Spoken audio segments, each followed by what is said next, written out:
Bismillahirrahmanirrahim. Assalamualaikum warahmatullahi wabarakatuh.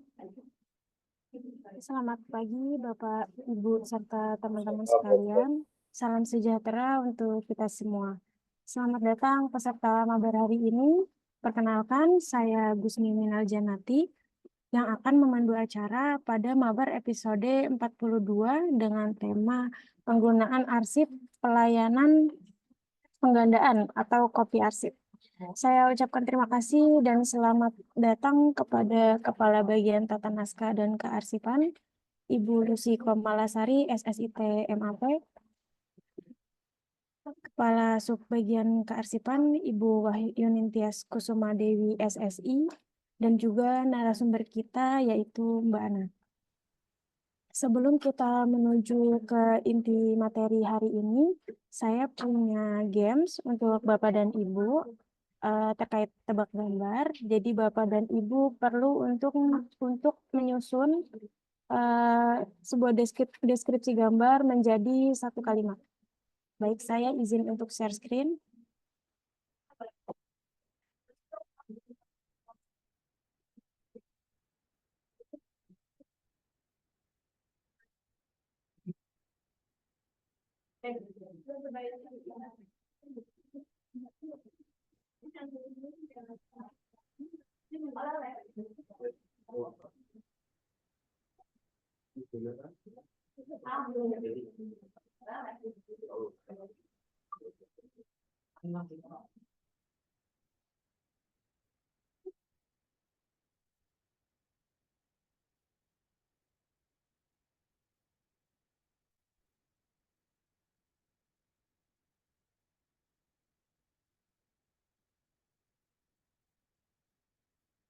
Oke, Bapak dan Ibu, di sini ada kuburan ya.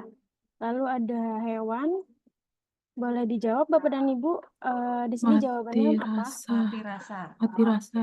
Ya, ya betul, mati rasa.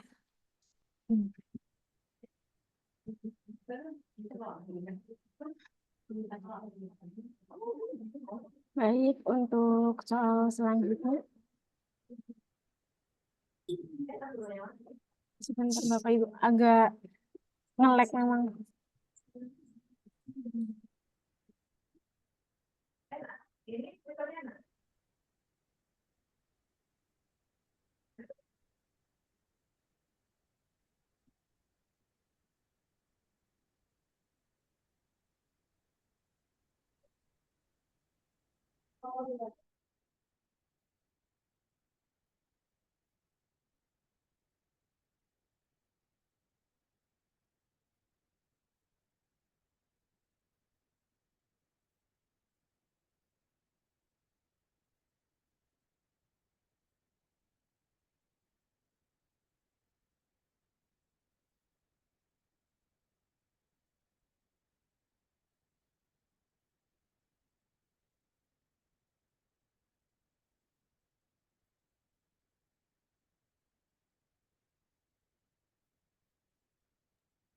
Sebentar Bapak dan Ibu, ada kendala teknis, saya perbaiki sebentar.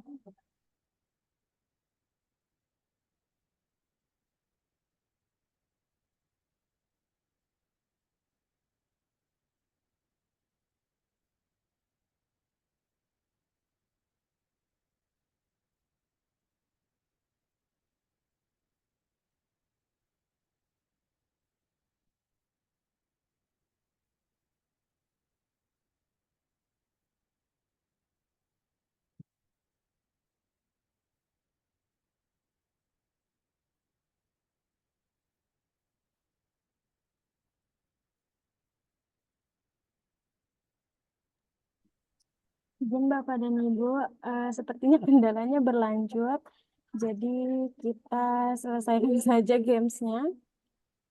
Sebelum memulai acara, kita berdoa terlebih dahulu menurut agama dan kepercayaan masing-masing. Berdoa dimulai.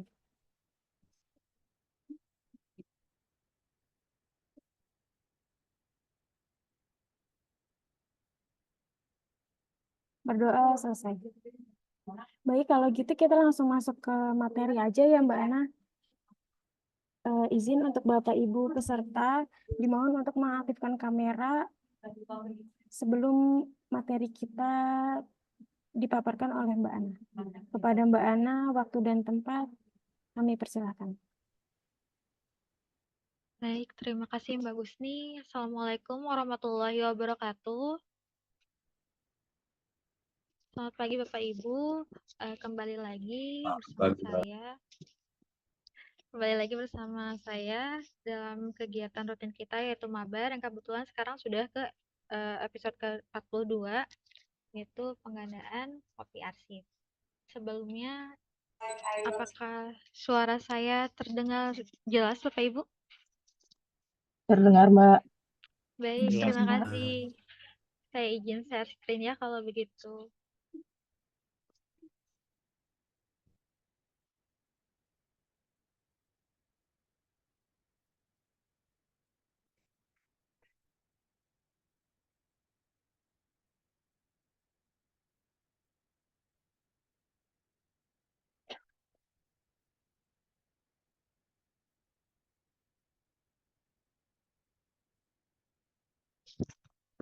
Ibu, saat ini materi kita adalah penggunaan arsip atau pemberian salinan kopi arsip.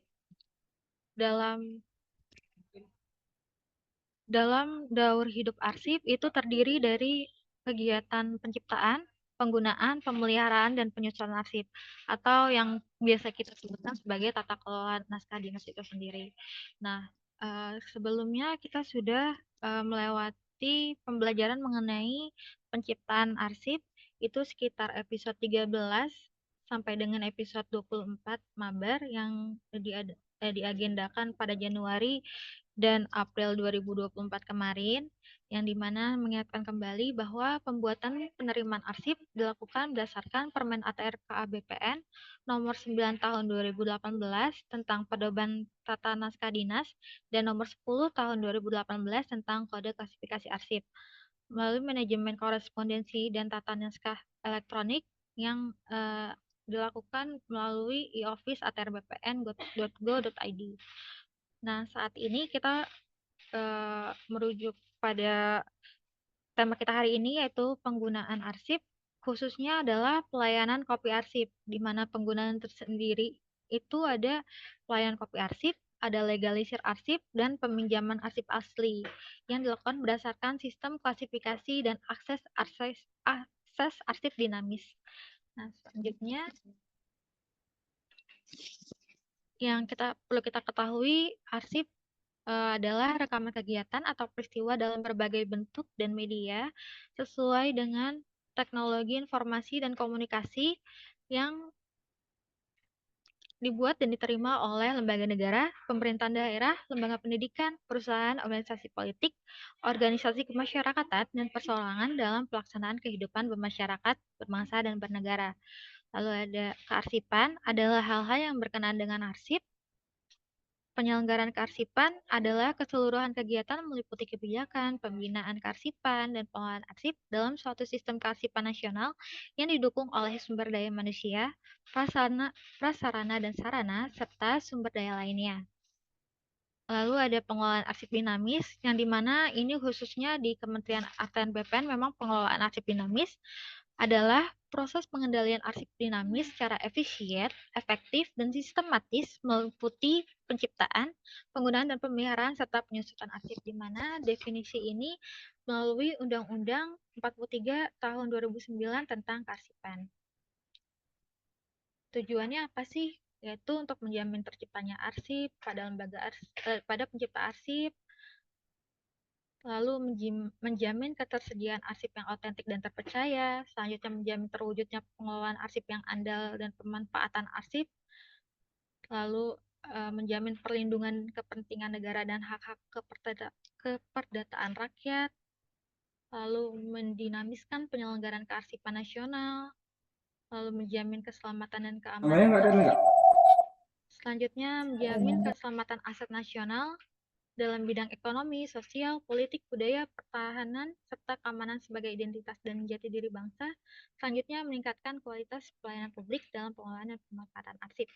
yang dimana keseluruhannya itu yang harus autentik dan percaya. Nah, penggunaan arsip ini yaitu mengharuskan adanya ketersediaan dan autentitas arsip dinamis yang dimana menjadi tanggung jawab pencipta arsip. Itu sudah ada di pasal 424 ayat 1 Undang-Undang 43 tahun 2009. Lalu ketersediaan, pengolahan, dan penyajian arsip aktif. Jadi dinamis ini ada aktif, ada inaktif, dan ada vital. Yang dimana kalau arsip aktif ini menjadi tanggung jawab unit pengolah dan atau unit kearsipan. Kenapa unit kearsipan? Karena unit kearsipan sendiri menciptakan arsipnya sendiri juga. Jadi di mana unit kearsipan juga ada arsip aktif miliknya. Lalu ada ketersediaan, pengolahan, dan penyajian arsip inaktif yang diserahkan oleh unit pengolah melalui berita acara pemilihan arsip inaktif, yang dimana itu bisa dilihat di JRA atau di Permen ATR BPN nomor 8 tahun 2020. Di sana tertulis ada BA dan daftar arsip yang akan dipindahkan dari unit pengolah, dari pimpinan unit pengolah, lalu ke unit kearsipan. Ketika sudah dipindahkan, itu sudah menjadi tanggung jawab unit kearsipan. Untuk unit kearsipan 1 itu letaknya ada di Biro Umum dan Layanan Pengadaan. Unit kearsipan 2 ada di Ses Dirjen, Ses Itjen, dan TU Kanwil. Dan unit kearsipan 3 itu ada di unit TU Kantah. Dan unit pengolah satuan kerja lainnya yang tidak disebutkan sebelumnya. Itu disebut sebagai unit pengolah. Lalu penggunaan arsip sesuai pasal 37 sesuai PP nomor 28 tahun 2012 tentang pelaksanaan Undang-Undang 43 tahun 2009 diperuntukkan bagi kepentingan pemerintah dan masyarakat. Jadi penggunaan arsip meliputi kegiatan pelayanan kopi arsip, legalisasi arsip, dan peminjaman arsip asli. Yang harus diketahui bahwa arsip hanya dapat digunakan oleh pejabat dan pegawai untuk kepentingan kedinasan sesuai dengan kewenangannya. Sedangkan untuk pengguna eksternal harus memiliki hubungan hukum dengan arsip yang akan digunakan. Selanjutnya, penggunaan arsip dapat dilakukan setelah memperoleh izin dari pimpinan pencipta arsip atau pimpinan unit kearsipan dan tidak dibenarkan untuk menambah dan atau mengurangi apapun dalam berkas. Jadi sebenarnya untuk arsip aslinya sendiri itu memang kalau di kami tidak dibenarkan untuk dilepaskan oleh pihak luar. Jadi hanya petugas arsip yang uh, mengolah arsip atau mengendalikan arsip atas keluar dan masuknya arsip gitu. Jadi tidak dibenarkan untuk dilepas. Jadi kalau misalnya ada peminjaman untuk sidang itu memang petugas arsipnya sendiri yang bertanggung jawab. Jadi tidak dibenarkan. Jadi petugas arsip itu harus tahu bahwa arsip itu tidak kurang dan tidak lebih ketika dikembalikan ke asalnya. Seperti itu.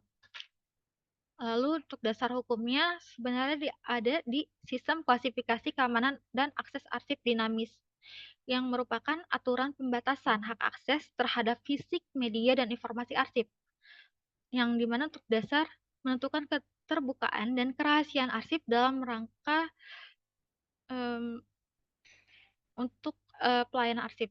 Nah, di SKKAD ini ditentukan ada yang terbuka dan ada yang tertutup. Kebetulan kalau kita masih dalam proses perancangan, jadi kalau di sana harusnya sudah ada informasi yang terbuka dan yang mana yang tidak boleh disebarkan gitu. Nah ini ada di layanan informasi arsip, layanan informasi publik. Ini khusus arsip kira-kira mana informasi yang tidak bisa diberikan gitu.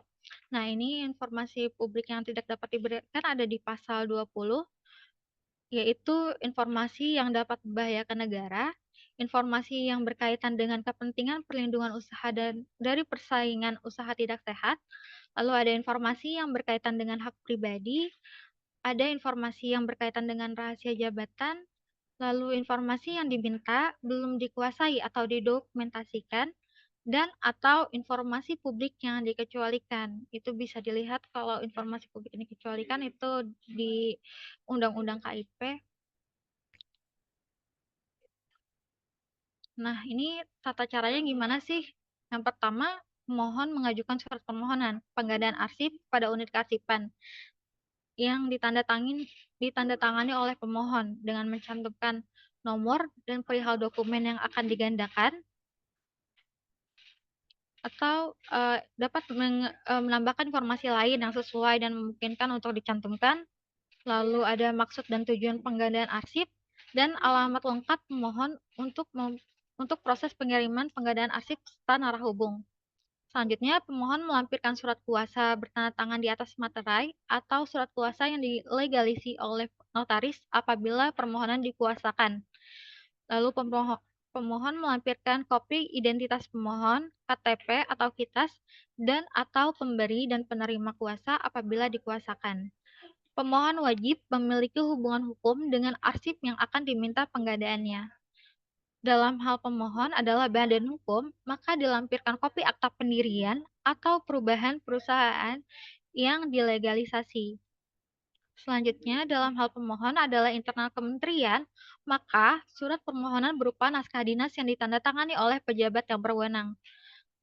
Lalu setelah diterima oleh petugas layanan arsip, lalu petugas akan mencatat pada registrasi layanan arsip. Petugas melakukan telaah atas permohonan diberikan, selanjutnya melakukan penelusuran. Apabila surat disetujui, maka akan ada tindak lanjut, dan jika tidak dilakukan penolakan atau tidak disetujui, maka permohonan tidak dilanjutkan dengan melalui surat penolakan. Selanjutnya, petugas melakukan pencarian arsip yang akan digandakan melalui daftar arsip secara elektronik atau manual. Jika arsip tidak ditemukan, akan dibuatkan surat balasan kepada pemohon.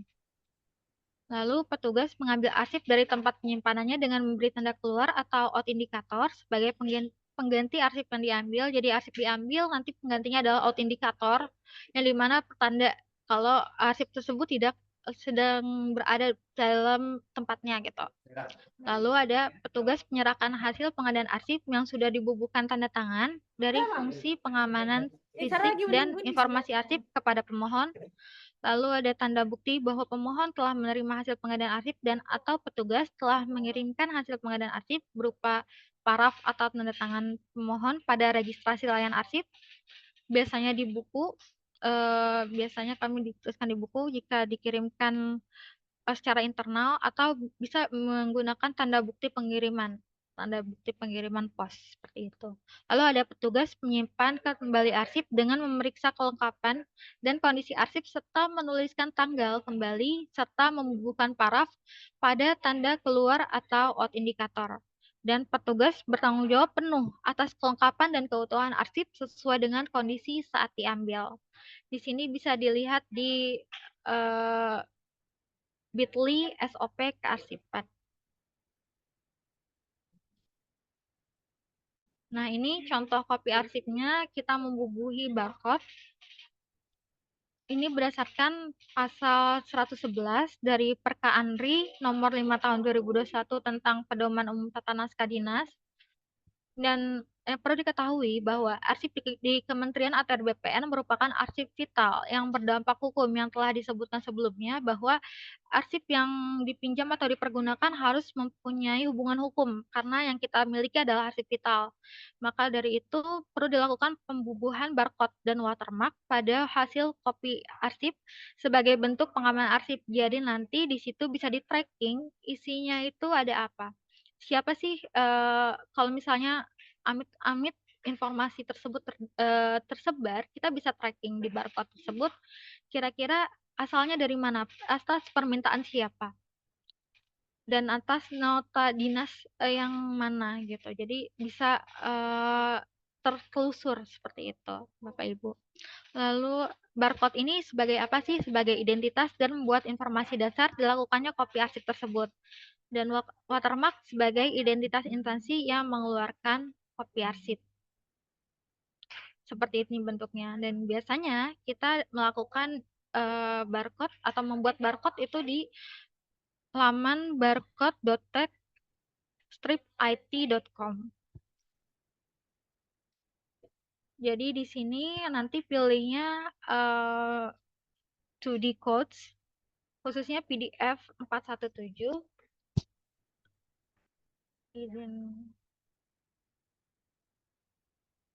share.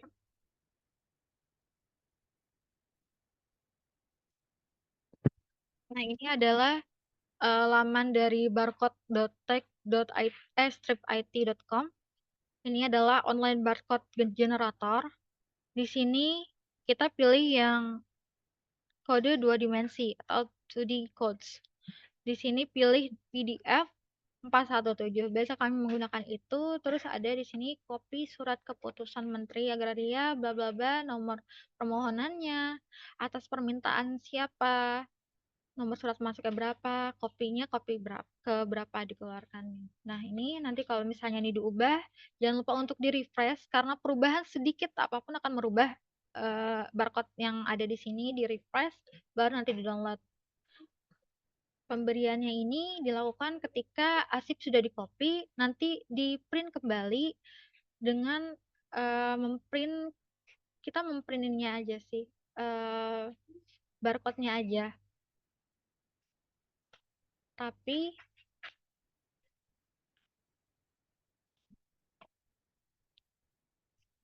dimasukkan kembali gitu ke printer. Jadi seperti itu aja sih Bapak Ibu. Mungkin cukup untuk materi kita hari ini. Saya kembalikan lagi kepada MC Mbak Gusti.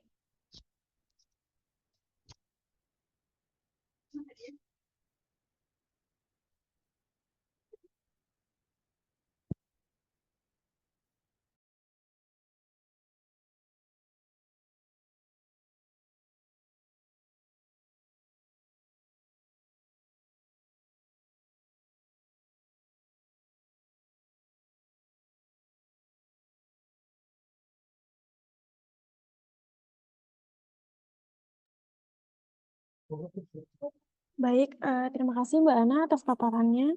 Sekarang saatnya sesi tanya jawab. Bagi Bapak dan Ibu yang ingin bertanya bisa langsung raise hand atau bisa mengajukan pertanyaan pada kolom chat. Nanti saya akan bantu menyampaikan kepada narasumber.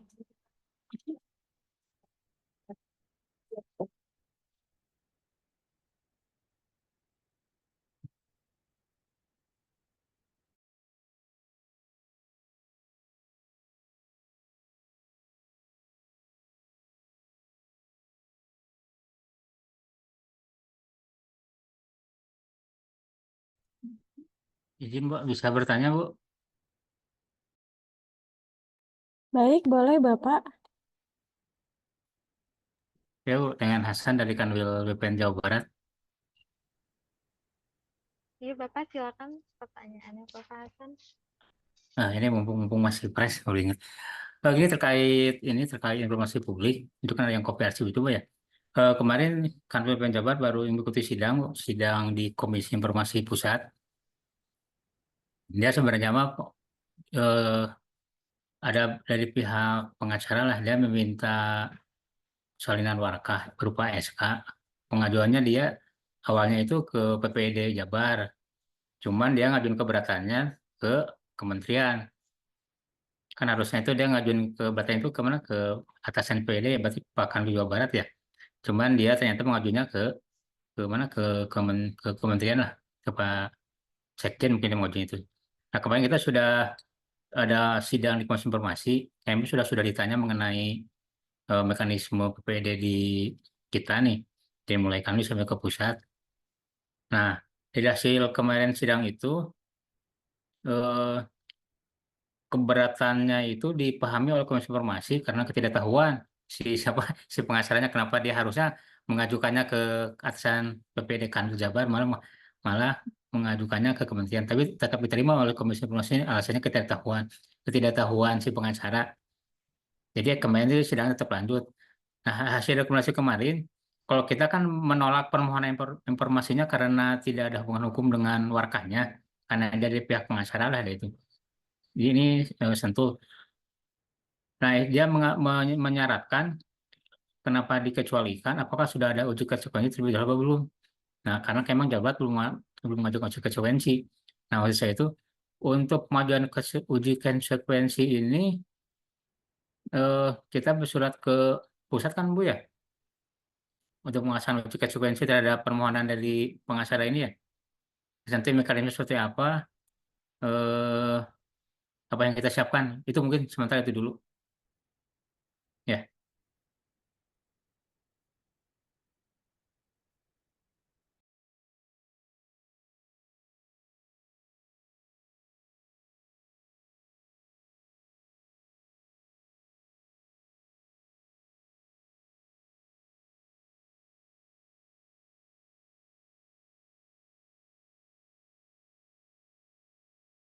Baik, izin bagusnya ini mau langsung dijawab apa mau yang saya itu dulu ya Mbak ya? Atau mau Boleh Mbak Ana, sekalian? bisa langsung dijawab aja Mbak. Izin Bapak, jadi memang kalau maaf Pak tadi kan agak terputus ya Pak suaranya ya Pak ya. Pas di akhir Pak tidak terdengar, oh boleh ya. minta diulang Ini ya Pak ya? tentang uji konsekuensi, tentang uji konsekuensi mekanismenya. Mekanisme, Uji konsekuensi, uji oh konsekuensi ada permohonan informasi publik itu. oh iya, mungkin kalau itu, oh iya, nanti bersurat aja Pak ke PPID-nya, nanti ditujukan ke PPID ATR BPN Pusat, nanti disebutkan permasalahan dan kendala yang terjadi, nanti akan ditindaklanjuti Pak. Seperti itu.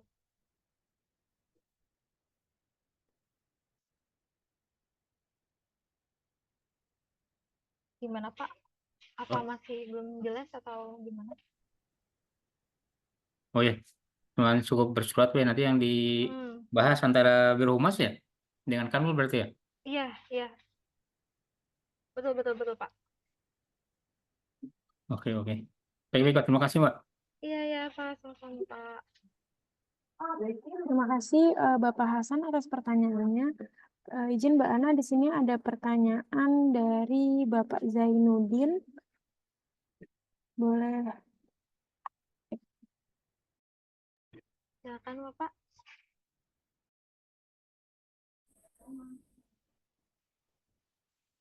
Halo, Ya, halo Bapak. suaranya. Halo, Assalamualaikum warahmatullahi wabarakatuh. Waalaikumsalam warahmatullahi wabarakatuh. Terima kasih Mbak Gusni, Mbak Ana atas kesempatannya. Saya langsung saja bertanya terkait dengan sertifikat hilang. Terkait sertifikat hilang kan biasanya pemohon itu langsung mengajukan permohonan ke Kanta. Pas sertifikatnya hilang. Tapi kesulitannya itu karena sertifikat hilang tidak ada bukti. Eh, bolehkah misalnya buku tanah kita yang ada di Kanta itu yang di copy buat dia pegangan untuk membuat atau membuat persyaratan-persyaratan yang dibutuhkan untuk penerbitan kembali.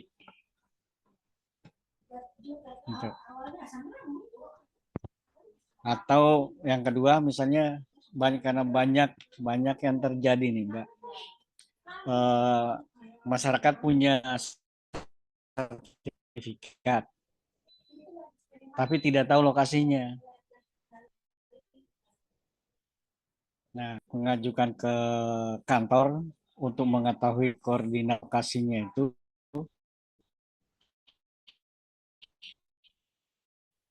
dia kan harus disesuaikan dulu dengan buku tanah yang ada di kantor. Bolehkah itu dikopi mereka? Assalamualaikum warahmatullahi wabarakatuh. Waalaikumsalam warahmatullahi wabarakatuh. Terima kasih Pak Zainuddin. Mbak Ana, boleh langsung dijawab aja Mbak Ana.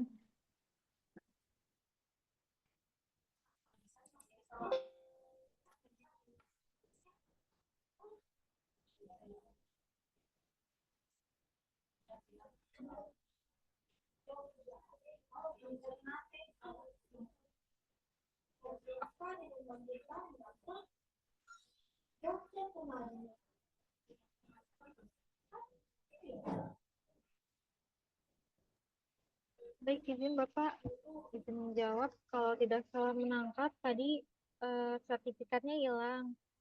Biasanya kan ditujukan ke Kanta. Bolehkah untuk membuat sertifikat itu kembali gitu ya Pak ya? Menggunakan Iya, betul.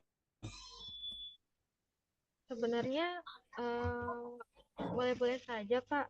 Nanti ada peraturannya. Terus kalau misalnya yang pasti yang perlu digarisbawahi bahwa hak eh, yang dipinta itu benar atas pemilik yang dimaksud gitu Pak. Itu jadi agar Ya, tidak ada. suaranya Oh iya. Izin Pak, apa suaranya terdengar?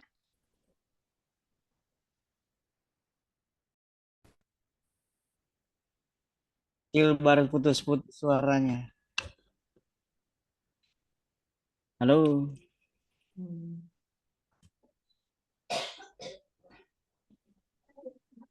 Izin Bapak, mungkin koneksi Bapak, karena di sini Mbak Ana jelas Pak suaranya Pak. Izin Bapak, suara saya terdengar nggak ya Pak ya? Oh ya, Bapaknya putus. Iya Bapak, halo Bapak. Halo Bapak Zainuddin. Nah, mungkin kita balas di chat aja sementara, nanti kita balas dulu di chat. Oh iya, baik, siap Mbak Lanjut Tias. aja pertanyaan yang lain ya, Oke, sambil Mbak menunggu Tias. Bapaknya bergabung. Oke. Baik. Izin Mbak Ana, di kolom chat ada pertanyaan dari Kanta Kota Palembang. Sebentar. Izin bertanya, untuk biaya penggandaan dibebankan kepada siapa? Pemohon apakah instansi yang mengeluarkan arsip? Dan kedua, terkait autindikator. Autindikator berfungsi untuk menggantikan arsip yang dipinjam. Artinya jika dalam sehari ada beberapa arsip yang dipinjam, berarti kita menggunakan lebih dari satu autindikator. Masing-masing arsip ada autindikator. Apakah seperti itu pemahamannya Mbak Ana? Izin dijawab. Baik, terima kasih Mbak Gusni. Jadi untuk penggandaan dibebankan kepada siapa? Kebetulan kami tidak menerima biaya apapun oleh pemohon. Jadi kita tidak menerima biaya yang masuk, yang kita keluarkan. Jadi kita beratkan kepada APBN. Dan kedua, terkait autindikator, kalau tadi dijelaskan bahwa autindikator berfungsi untuk menggantikan arsip yang dipinjam, iya. Jadi sebenarnya autindikator itu banyak harusnya Ibu. Jadi ada beberapa, misalnya ada 2 arsip yang dipinjam gitu. Itu memang harus ada 2 autindikator. Jadi autindikator ini dibutuhkan banyak. Jadi berfungsi. Jadi kalau misalnya salah satu petugas arsip meminjam arsip itu tanpa diketahui petugas arsip yang lain, lalu petugas arsip yang lain Jaringannya tidak bagus ini. Iya, izin mohon maaf Bapak Ibu, tadi terjadi kendala teknis, tiba-tiba ada ini apa listriknya kebetulan satu jalur itu mati komputernya. Ini bagus nih masih bisa. Jadi izin Bapak Ibu melanjutkan pertanyaan dari Kanta Kota Palembang kalau nggak salah ya. Kalau misalnya out indikator benar, kita butuh out indikator yang banyak. Jadi untuk penanda bahwa arsip tersebut sedang dipinjam atau tidak ada di tempat. Jadi nanti di sana dituliskan dan bisa terdeteksi bahwa ini kira-kira dipegang siapa, lagi ada berada di mana gitu. Itu bisa nanti tertrack gitu Bapak Ibu. Jadi memang butuh out indikator yang lumayan banyak gitu. Karena tidak butuh hanya satu aja. Jadi kalau misalnya izin yang kita sudah kirimkan itu sebagai contoh Bapak Ibu, nanti Bapak Ibu bisa mengadakan out indikator gitu berdasarkan contoh yang telah kami kirimkan. Nah, izin Mbak Gusti, saya baca pertanyaannya ya. Ini dari Ibu. Oh iya, jadi pertanyaan selanjutnya ada pertanyaan dari Ibu Ririn Mulyani, Kanwil Jatim.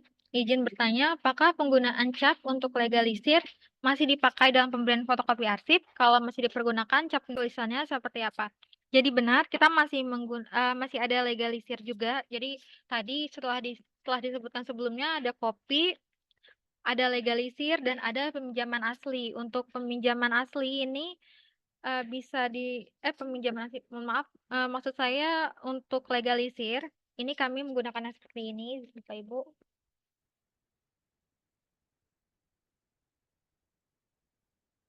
Izin menghapus backgroundnya dulu.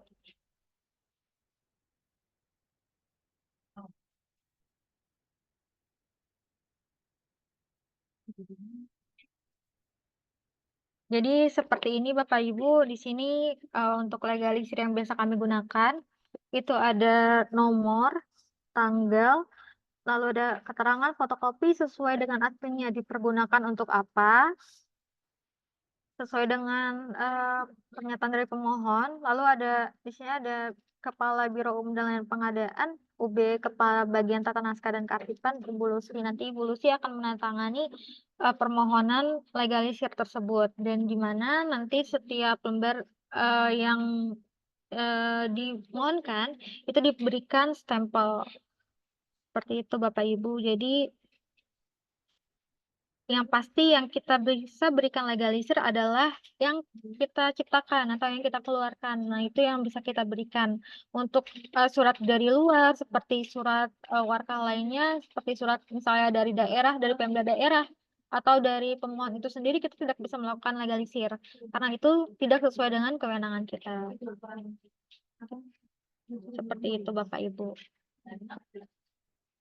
Lalu, Terima kasih Mbak Ana untuk penjelasannya. Semoga Ibu Ririn Mulyani sudah memahami ya Bu. Insya Allah sudah jelas ya Bu penjelasan dari Mbak Ana. Lalu di sini ada pertanyaan dari Bapak Mustadir Kantah Loksmawe. Izin bertanya terkait di kantor kami ruang arsip belum tersedia wifi. Kami sudah mengusulkannya kepada atasan berkali-kali, tetapi belum tembus dengan alasan untuk mencari arsip tidak perlu wifi. Apakah benar begitu? Karena mohon pencerahannya. Yang kedua, di kantor kami untuk arsip-arsip terampil ada 2 orang. Satu ditempatkan di ruang arsip dan satu lagi ditempatkan di loket pendaftaran. Yang jadi pertanyaan, apa bisa jabatan arsip ditempatkan di loket dan bagaimana untuk laporan SKP tahunannya? Terima kasih. Izin Mbak Ana, mungkin bisa untuk menjawab.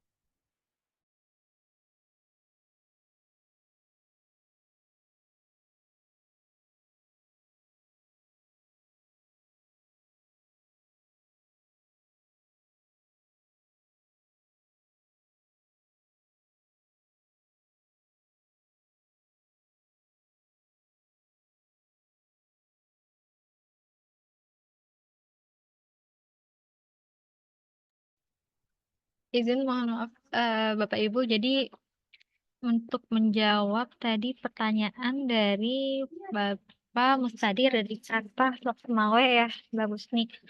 Yang pertama, karena di kantor kami ruang arsip belum tersedia wifi dan kami sudah mengusulkan ke atasan.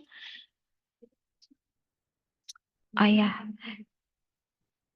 dan berkali-kali tapi selalu mental dengan alasan untuk mencari arsip tidak perlu wifi katanya, apa benar begitu? Jadi izin Bapak Ibu, memang tergantung dari daftar arsipnya itu disimpan apakah dalam bentuk digital atau bentuk daftar arsip manual. Kalau daftar arsip manual tentu tidak perlu, tapi kembali lagi tahu saya kalau misalnya memang disimpan secara digital, kita perlu jaringan internet. Tapi kalau itu mungkin bisa nanti dinegosiasi dengan atasan bahwa kita butuh wifi untuk keperluan pengelolaan arsip, dan kami sendiri butuh wifi itu juga untuk misalnya mendata arsip gitu. Jadi perlu dilakukan pendekatan kepada atasan Bapak mungkin untuk bahwa kita butuh ini untuk apa gitu.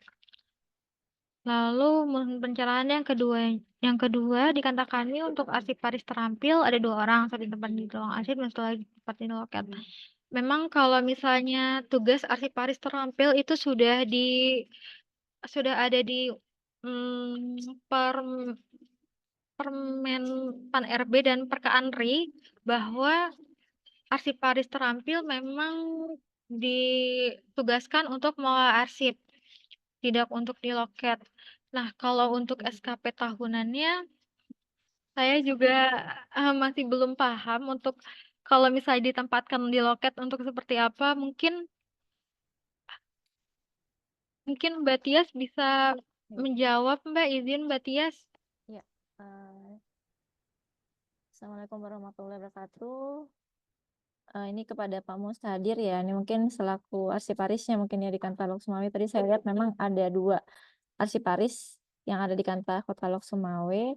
Nah, izin Bapak Ibu pada tanggal 18 Januari ini ada surat dari Pak Menteri atas nama Sekjen ini terkait dengan tata cara penugasan pegawai pemerintah dengan perjanjian kinerja di lingkungan Kementerian APR BPN nomornya B/02/218/1 Romawi /2024.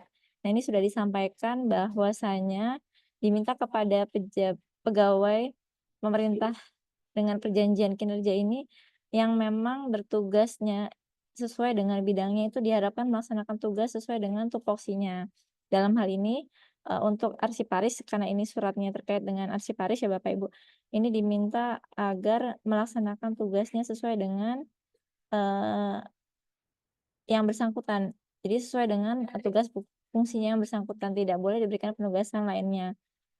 Nanti saya akan share Bapak Ibu terkait dengan surat dari Pak Sekjen bahwasanya diminta kepada pimpinan ini yang ada di satker masing-masing menugaskan sesuai dengan tusi dari pegawai tersebut.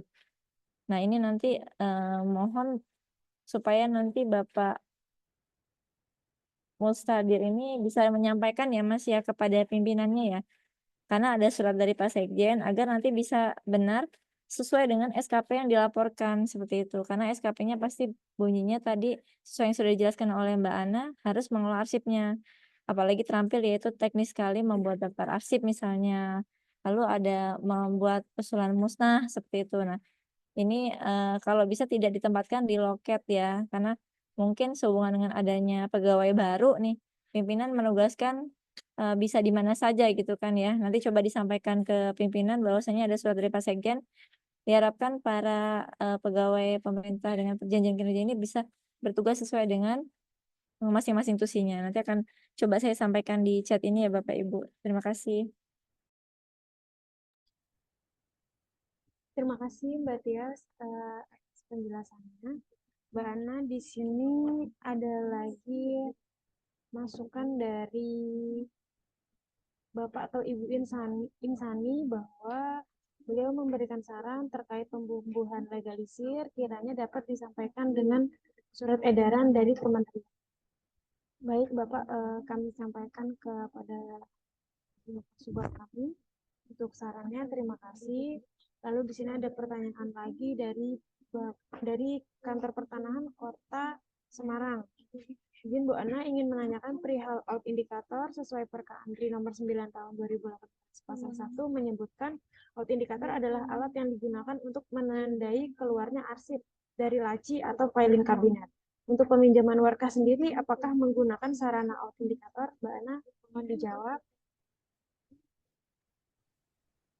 Baik, terima kasih untuk Kantor Pertanahan Kota Semarang. Izin Bapak Ibu. Baik, untuk out indikator sendiri, ini kan out indikator, jadi penanda keluarnya arsip. Jadi memang untuk sebagai peminjaman jelas nanti kalau peminjaman ini akan keluar dari tempat asal penyimpanannya.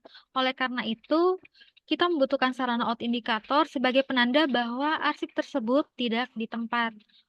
Maka untuk peminjaman warkah itu kan pasti sudah ada tempat penyimpanannya sendiri. Jadi untuk pengganti itu, untuk penanda bahwa arsip sedang tidak di tempat atau sedang dipinjam atau sedang dikopi gitu oleh petugas arsip, itu menggunakan autentikator sebagai pengganti dan penanda. Jadi kalau misalnya nanti untuk dikembalikan itu juga mempermudah juga. Itu kan ada seperti indeks gitu. Itu penanda. Jadi dia lebih tinggi ukurannya daripada berkas-berkas sebelumnya. Jadi sebagai penanda kelihatan kalau misalnya itu sedang tidak ada di tempat seperti itu, Bapak Ibu Kantor Pertanahan Kota Semarang. Apakah seperti itu atau kurang menjawab, Bapak Ibu? Baik, Mbak Ana, sepertinya sudah cukup jelas ya, Bapak dan Ibu. Di sini kita ada pertanyaan lagi nih dari Bapak Zainuddin. Bapak boleh bergabung. Izin Bapak mohon untuk diulang pertanyaannya karena tadi sinyalnya terputus ya, Pak. Iya, sinyalnya Ya, terputus. ya, betul. Udah. Baik, silakan Bapak. Ya. Terkait dengan sertifikat hilang, Mbak. Itu kan kalau sertifikat hilang, otomatis yang berkepentingan datang ke kantor minta untuk penerbitan kembali. Nah, kalau dia tidak punya bukti apa-apa, hanya di kantor saja ada buku tanahnya, boleh dikopi melengkapi persyaratan penerbitan sertifikat kembali. Kemudian untuk biaya fotokopi buku tanahnya itu tadi saya nyambung pertanyaan yang satu itu dia bilang dijelaskan bahwa itu dibebankan ke APBN, berarti bukan dibebankan ke pemohon. Nah, kalau misalnya Kantor menerapkan dibebankan ke pemohon, apakah ini termasuk pungli yang kita lakukan? Itu yang pertama. Yang kedua, terkait dengan sertifikat yang terbit yang masyarakat tidak tahu di mana lokasinya. Kan banyak terjadi terbit secara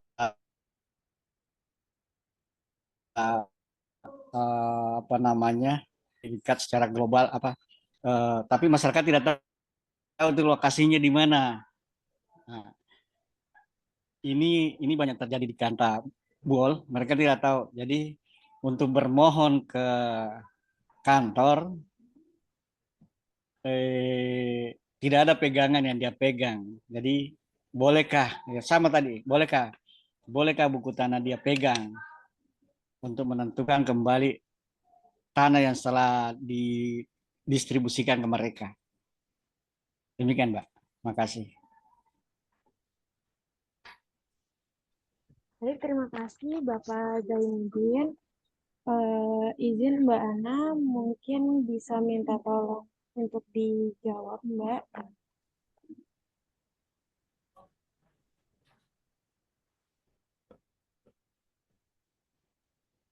Ya, hilang lagi sinyal, tidak suaranya. Sebentar Bapak, memang Mbak Ana belum mulai Pak. Sebentar ya Oh, Pak. begitu ya. Iya, sebentar ya Pak. Ya.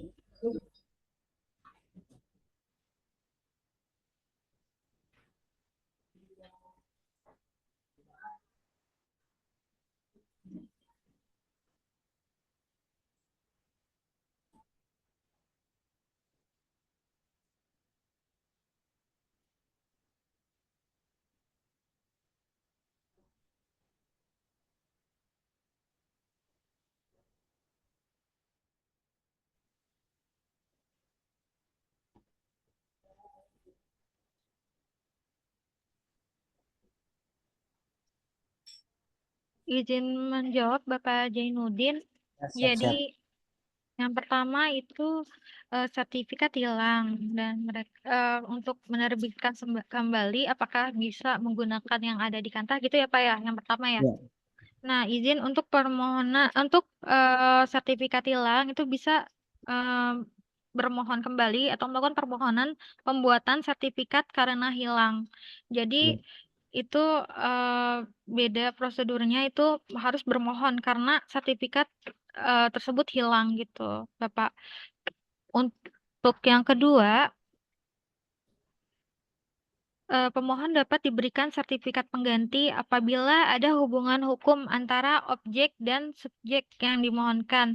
Itu sesuai dengan PMNA. Untuk syarat-syarat ini bisa dilihat di PMNA nomor 3 tahun 1997, Bapak. Gimana, Pak?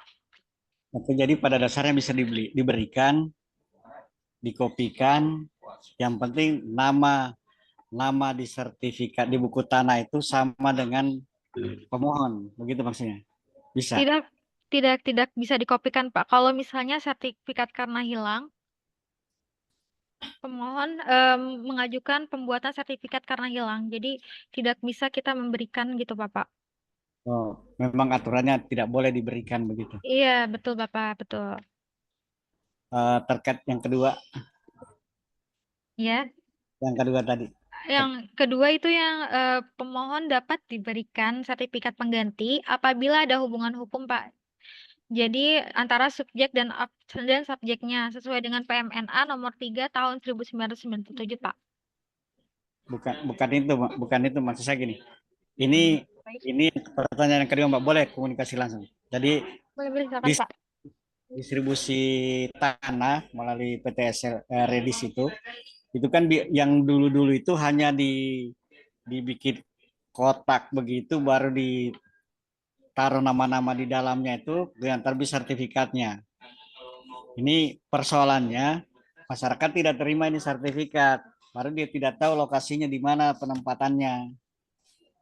Nah, saya bolehkah masyarakat yang atas nama dia sendiri datang ke kantor minta dikopikan buku tanahnya untuk dia cari di mana lokasinya itu maksudnya.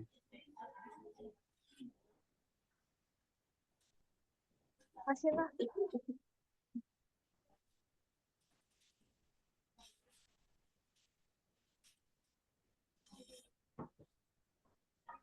Aku juga nggak nyimak-nyimak banget. Nggak nyimak-nyimak banget tapi.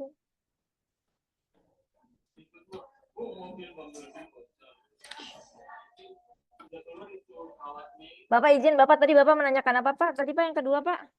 Yang kedua terkait dengan sertifikat yang terbit, masyarakat tidak tahu tidak menerima sertifikatnya dan tidak tahu di mana lokasinya yang dia dikasih gitu. Jadi hanya dia tahu bahwa saya masuk dalam program Redis misalnya. Kemudian dia datang ke kantor, bawa KTP, bawa keterangan lain yang dia punya, minta dikopikan atas nama dia buku tanahnya untuk mencari lokasinya dia. Duh, mohon izin kan saya tidak pernah di kantor ya Pak. Namun sepertinya jika kita dijadikan objek untuk pensertifikatan tanah ya, misalnya suatu proyek tertentu ya Pak, salah satunya Redis itu ya, pastinya Kanta akan menginformasikan kepada yang bersangkutan kan ya Pak ya, untuk nanti yang bersangkutan bisa ya itu terinformasi bahwa tanahnya sedang disertifikatkan seperti itu. Sepertinya tidak serta-merta Kanta itu langsung menunjuk dan tanpa konfirmasi terlebih dahulu kepada si pemilik haknya ya, atau pemegang mungkin atau pemilik suatu apa namanya objek tanah jika memang tanpa terinformasi seperti itu Pak. Karena saya juga belum pernah di Kanta sebelumnya, atau mungkin Bapak Ibu yang dari kantor pertanahan lain bisa ini ikut memberikan informasi. Izin Pak Jainuddin, ini sertifikat Redisnya sudah dibagikan ke masyarakat atau belum? Kalau di pertanggungjawabannya di Kanta dengan kepala desa sudah diserahkan, tapi di desa itu tidak tersalur ke masyarakat, di situ kendalanya. Oh, gini Pak. Jadi memang ada sih beberapa kasus yang ditemui ya. Kalau zaman dulu memang belum tertib dalam hal penyerahan sertifikat ya Pak ya. Mungkin selama ini dari kita mungkin selesai pekerjaannya, tapi saat distribusi dari perangkat desa ke masyarakat mungkin belum terdistribusikan dengan baik. Nah, untuk mengatasi masalah ini, boleh-boleh saja Pak masyarakat bermohon kepada kita terkait dengan apa buku tanahnya dengan prosedur yang tadi disampaikan oleh Mbak Ana ya, tapi tetap kita harus ada unsur kehati-hatian di sana. Benar-benarkah itu pemilik tanah? Kadang tanahnya sudah beralih Pak, dan kita tetap harus menelusuri peralihannya tersebut. Apakah mereka harus menyampaikan surat-surat peralihannya dengan yang asli. Jadi kita tidak boleh sembarangan memang memberikan informasi, tapi kalau memang itu adalah pemilik sah, kita boleh memberikan informasi tersebut dengan syarat ketentuan yang tadi disebutkan oleh yang disampaikan oleh Mbak Ana, dan kita juga lihat peralihannya kalau data asli peralihan haknya kalau memang sudah beralih. Saya kira demikian Pak dari saya. Jadi pada dasarnya boleh ya Bu ya, boleh dikopikan. Boleh Pak, dengan membubuhkan watermark, barcode tadi yang disampaikan oleh Mbak Ana. Jadi kalau mengcopy arsip tidak boleh langsung mengkopikan, berikan fotokopinya kepada masyarakat. Kenapa? Karena fotokopi zaman sekarang tuh sudah canggih Pak ya, bahkan sudah seperti aslinya. Takut disalahgunakan oleh yang bersangkutan. Jadi kita membubuhkan watermark dan barcode seperti itu. Itulah kesulitan kami di Kanta, Mbak. Persoalannya dari seksi 2 itu sama sekali tidak boleh dikopi. Itu permasalahan. Atau begini, untuk menyelesaikan masalah ini, ketika ada permasalahan nanti timbul, ada masyarakat minta, bolehkah kami komunikasi langsung dengan Ibu menyampaikan bahwa ini boleh dikasih 2 yang bertahan tidak boleh. Siap, Bapak tinggal bersurat ke Biro Umum, Pak. Nanti disampaikan kepada kami. Oh ya, siap. Terkait dengan biaya fotokopian itu kan tadi dijelaskan APBN. Kalau misalnya Kanta menerapkan bahwa ini dibebankan kepada masyarakat, itu termasuk pungli ya, Mbak? Dikhawatirkannya seperti itu, Pak, karena memang sampai hari ini kita belum mengatur ya, di anggaran kita belum mengatur seperti ini, dan juga sepertinya RO-nya juga belum ada kalau untuk kanta-kanta dan kanwil, sementara masih merupakan tusi kami di unit kearsipan 1 di pusat, jadi kalau di kami memang ada anggaran untuk itu, dan di kanta belum, kayaknya seperti itu ya Pak ya, di kanta belum ada anggaran untuk kopi arsip yang digunakan untuk memfasilitasi permohonan dari masyarakat. Berarti kalau dibebankan ke masyarakat saat ini belum termasuk pungli karena belum ada aturannya. Saya justru khawatir pungli karena belum ada aturannya, Pak. Biasanya kalau pungli kalau ada aturan, Bu. Ya kalau misalkan ada resiko seperti mungkin dari masyarakat kan tidak boleh memfotokopi langsung ya Pak ya. Memang kita yang mengerjakan ya Pak ya, karena mereka tidak boleh mendapatkan informasi asli dari kita. Tapi apabila kita menerima sejumlah uang dari masyarakat, nah itu dikhawatirkan ada indikator-indikator tersebut, pungli tersebut yang nanti akan menyerang instansi kita gitu Pak. Jadi solusinya? Ya tetap harus dianggarkan anggaran penggandaan Pak. Oh, ya. Sepertinya ada, tapi memang tidak banyak kalau di Kanta ya. Mungkin kita pikirkan di tahun depan untuk penganggaran 2025 agar mencantumkan mencantumkan RO penggandaan arsip gitu Pak. Kalau nggak salah di umum ada Pak ya anggaran untuk pengolahan arsip. Izin saya juga nggak tahu di Kanta apakah ada memang untuk pengolahan arsip. Setahu saya beberapa Kanta pernah sharing bahwa anggaran untuk pengolahan arsip ada. Kalau di Kantabuol kayaknya belum ada.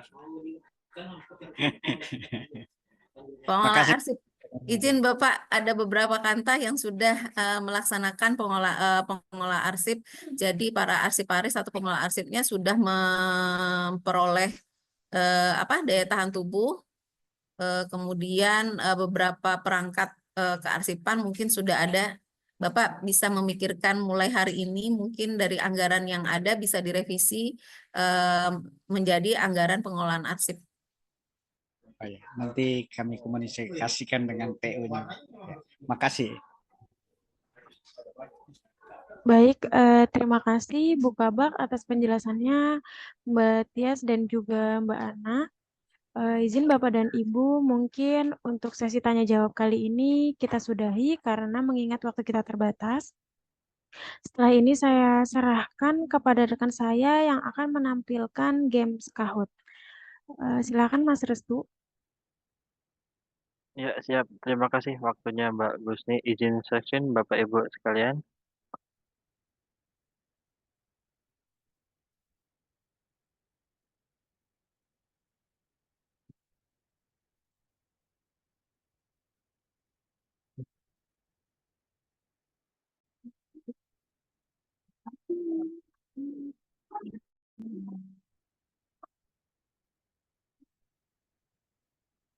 Ya, silakan Bapak Ibu untuk pin gamenya Kahoot seperti biasa. Saya tunggu.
Izin kita mulai Bapak Ibu sekalian.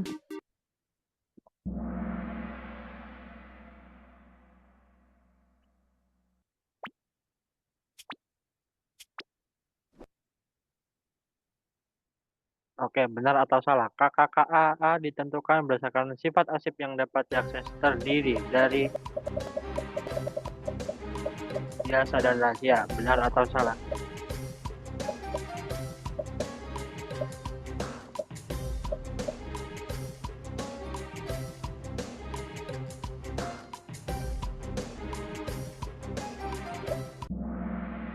Wah, benar semua Bapak Ibu sekalian. Papan skor kita lihat. Oke, nomor pertama kita lanjut Bapak Ibu. Benar atau salah? Penggunaan arsip meliputi kegiatan pelayanan kopi arsip, legalisir arsip, dan peminjaman arsip asli. Ini Bapak Ibu.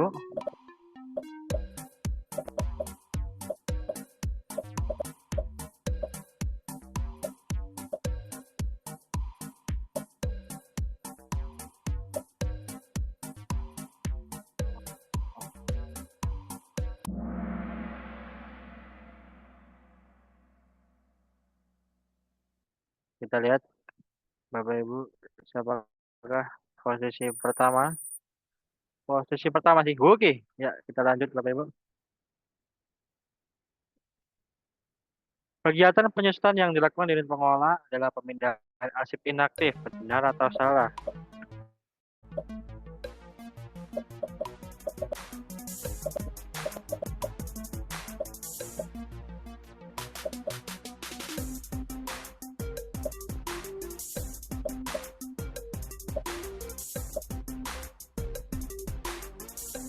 Oke, yang benar adalah benar. Kita lihat posisi sementara. Oh, oke, tersusul oleh Yum Yum. Kita lanjut Bapak Ibu untuk soal keempat.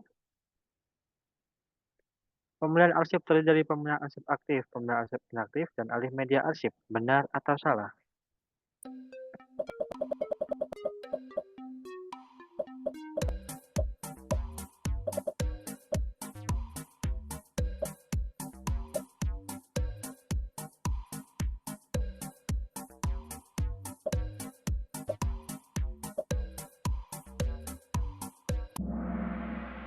Oke, yang benar adalah jawabannya benar. Kita lihat. Yum masih berada di atas dan Hoki tertinggal. Pertanyaan terakhir. Ketersediaan dan autentisitas arsip dinamis menjadi tanggung jawab unit pengolah dan unit kearsipan. Benar atau salah?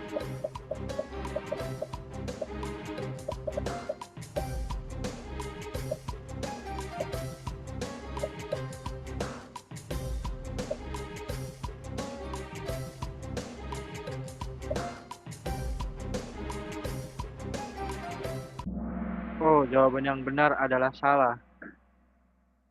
Kita lihat. Podium. Juara 3 oleh Eeng. Juara 2 kita lihat Yum. Oh, ternyata juara 1 kita lihat. Iya, siapa jagonya Nasuka? Iya. Terima kasih untuk Bapak Ibu sekalian. Itu saja kuis kau dari saya. Kurang lebihnya mohon maaf. Saya lanjutkan ke Mbak Husni, rekan saya. Terima kasih.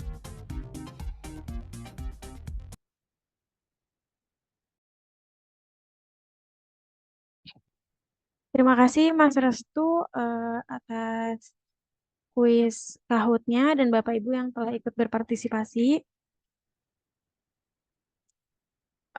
Izin Mbak Ana, saya mencoba untuk merangkum materi dari Mbak Ana bahwasanya dalam hal penggandaan kopi arsip terdapat ketentuan-ketentuan yang tidak boleh kita lewatkan. Karena ketentuan tersebut terdapat pada undang-undang yang berkekuatan hukum tetap, sehingga akan adanya hukuman bagi seseorang, unit kerja, maupun instansi yang tidak menjaga keamanan akses arsipnya dengan baik ataupun sesuai peraturan yang berlaku. Baik Bapak Ibu, kalau gitu sebelum saya tutup acara mabar hari ini, kita foto bersama dulu bersama Mbak Ana selaku narasumber kita. Bapak dan Ibu bisa salam arsip.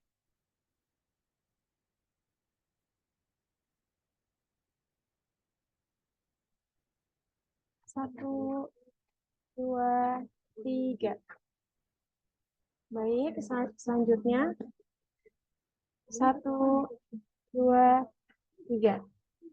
Slide selanjutnya 1, 2, 3. Baik, terima kasih Bapak dan Ibu. Semoga materi yang disampaikan Mbak Ana pada hari ini dapat kita terapkan pada kegiatan rutinitas kita sehari-hari. Saya mewakili teman-teman penyelenggara, mohon maaf untuk segala kekurangan dan kami pamit undur diri. Selamat siang Bapak dan Ibu. Wassalamualaikum warahmatullahi wabarakatuh. Waalaikumsalam warahmatullahi wabarakatuh. Izin Bapak Ibu menyampaikan bahwa pelaksanaan Kahoot setiap harinya ini kami ucapkan selamat kepada yang menang dan tidak ada pemberian hadiah ya Bapak Ibu terhadap juara 1, 2, 3 Kahoot karena memang Kahoot ini dilakukan dalam rangka memberikan evaluasi terhadap pelaksanaan peningkatan kompetensi kita yaitu pelaksanaan webinar setiap harinya untuk sebagai syarat Bapak Ibu mendapatkan sertifikat dari kegiatan pada mabar setiap harinya. Terima kasih. Billahi taufiq wal hidayah. Wassalamualaikum warahmatullahi wabarakatuh.